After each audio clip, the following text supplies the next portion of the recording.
Hey, take your time.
I used to skip rocks in the river until Constable Reyes ticketed me for unlicensed terraforming. I bet she was jealous. She don't know how to skip rocks her own self.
It's not the best choice.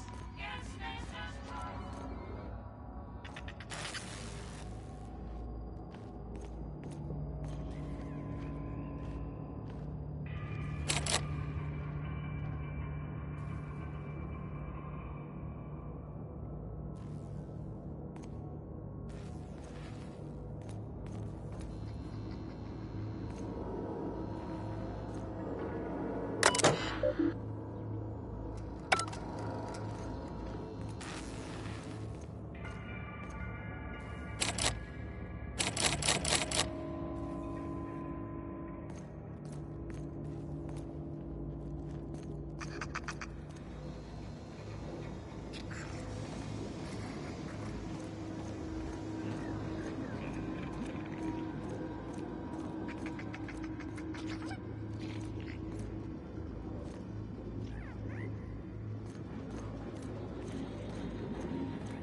Never seen the Vale lit up like this before. Bang up work, soldier. You're a credit to your uniform. Oh, that reminds me. Gotta look into getting us a uniform. So this is it, then. The key to humanity's victory over the mechanical hordes. I would reward you with the gratitude of the Resistance, but I'm guessing you want something tactile. So here's a couple of bits for your trouble, and a little something to remember me by.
Great work.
Is this your ship? Oh my stars, she is just so handsome! Does she have a name yet? What's her drive model? Oh, gosh. Listen to me babbling. When I was in Edgewater, I dreamed of flying on a real ship, working on a real engine, belonging to a proper crew. I'm the only decent mechanic Edgewater's got, but every time I think of going back, I get this sinking feeling. I worked on the occasional supply coach in need of repairs. Once I built a little model craft out of spare parts, but Mr. Thompson found out and I had to take it apart. I want to ask you something, and you can say no, but can I come with you? I could tend to your engine. I know my G-valves for my catalyzers, and I can keep your ship singing. And if you ever need a pair of eyes watching your back, I can do that too. What do you think?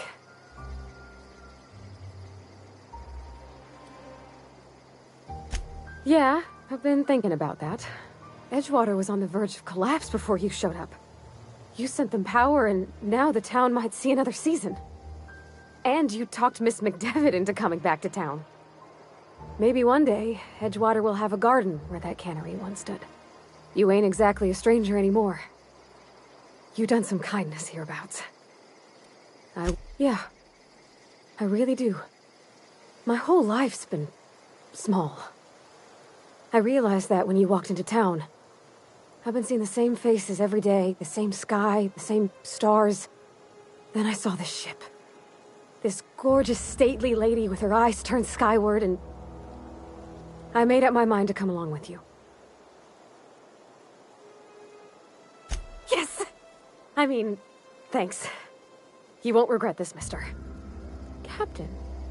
I can call you Captain now. Ha! I got a captain. As always, I am at your disposal. Anything you'd like to discuss?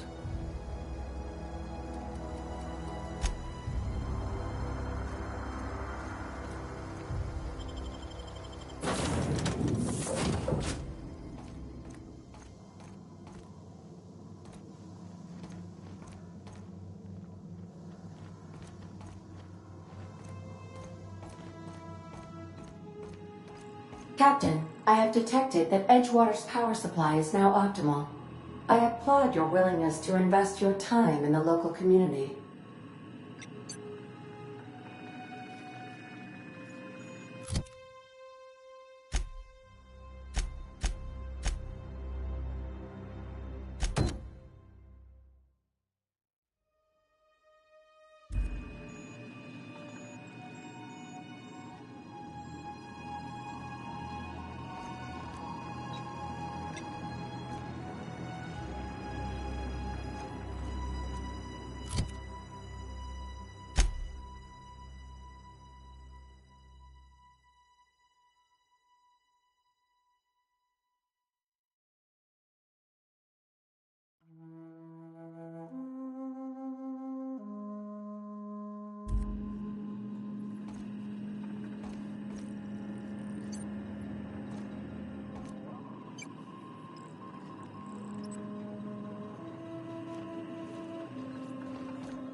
What can I do for you, Captain? All systems are operating within acceptable parameters. I am prepared to bring the unreliable into low-altitude orbit. This should prove an adequate test of our flight capabilities.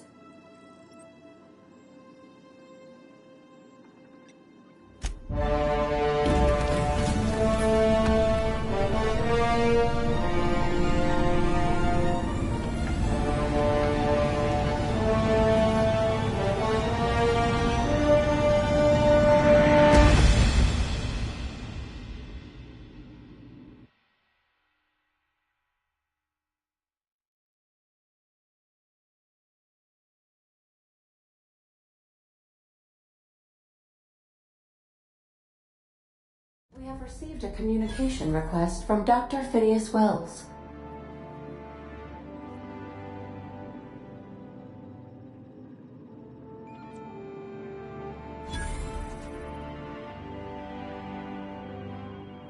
Aha, there you are. Hale and hearty, and captain of your own ship. I see you're putting the unreliable to good use. Shame about her former captain. Horrible way to die. How are you feeling, by the way? I lost track of you in that cave back there. Experiencing any, unnatural drippage? Perfectly normal side effect of thawing, I assure you.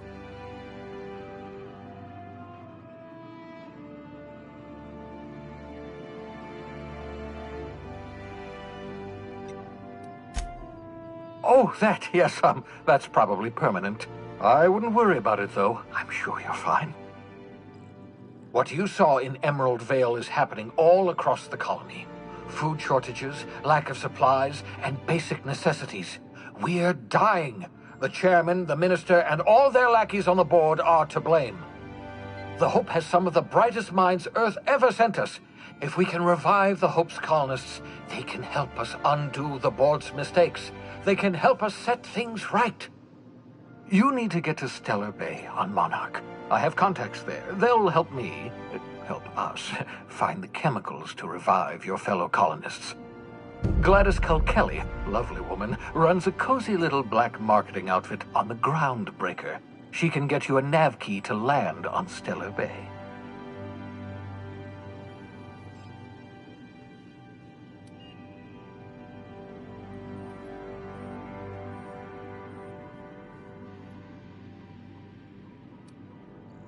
Gladys and I have been doing business for years. Her smuggling credentials are unimpeachable. If anyone can get you a key to Monarch, it's her.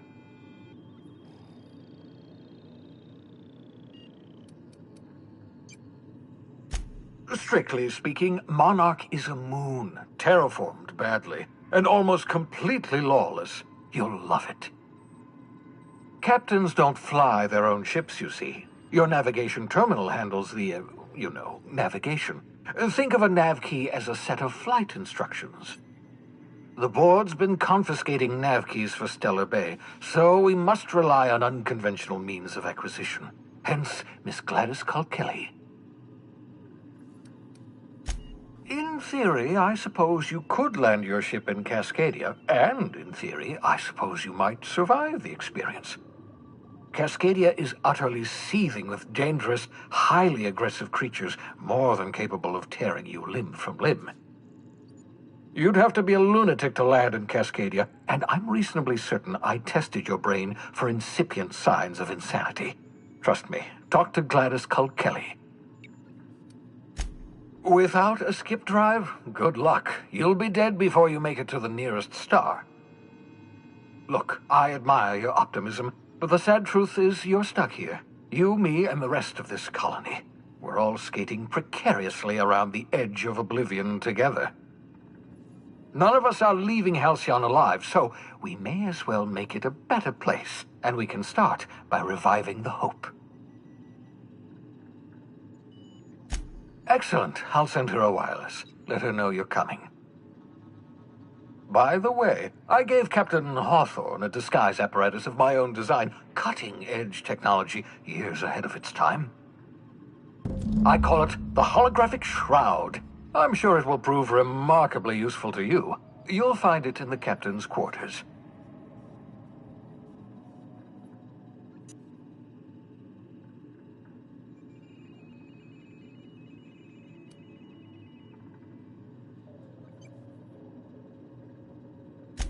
marvelous device. I'm quite proud of myself. The shroud changes the user's appearance to mimic that of another.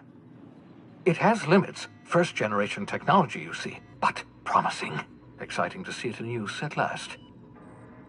Very simply, the holographic shroud uses biometric information contained on standard identity cartridges to generate a holographic projection around you.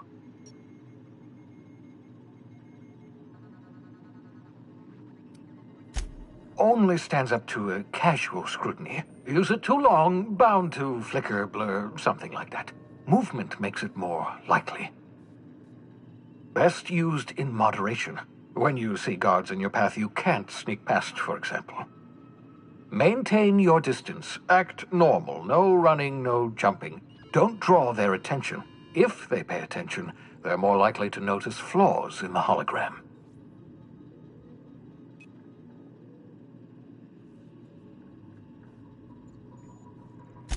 A change of clothes. What is this? Some old spy serial? What inattentive and brainless guard would be fooled by such a shabby disguise?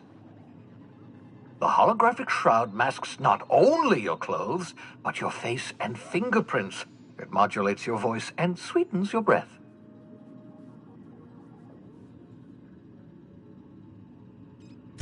Science, that's how. Ha! The beauty is they don't expect it. The shroud is the only one of its kind. We humans have a tendency to overlook the unexpected. Activate the disguise, walk past someone. What do they see? A figure dressed like a fellow employee. Don't act odd. They won't focus on you. Excellent. I'll contact you once you've found a way to get to Stellar Bay. If you have any questions, come see me in my lab. And remember, don't trust the board. They'll try to win you over with promises of wealth and power, but it's a lie. The board's only interested in filling their own pockets. If we don't put a stop to them, they're going to run this colony to the ground. Transmission ended. If you are ready to depart, please select a destination on your navigation terminal.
Make yourself at home, Captain.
I could spend hours reflecting on the secret workings of the universe.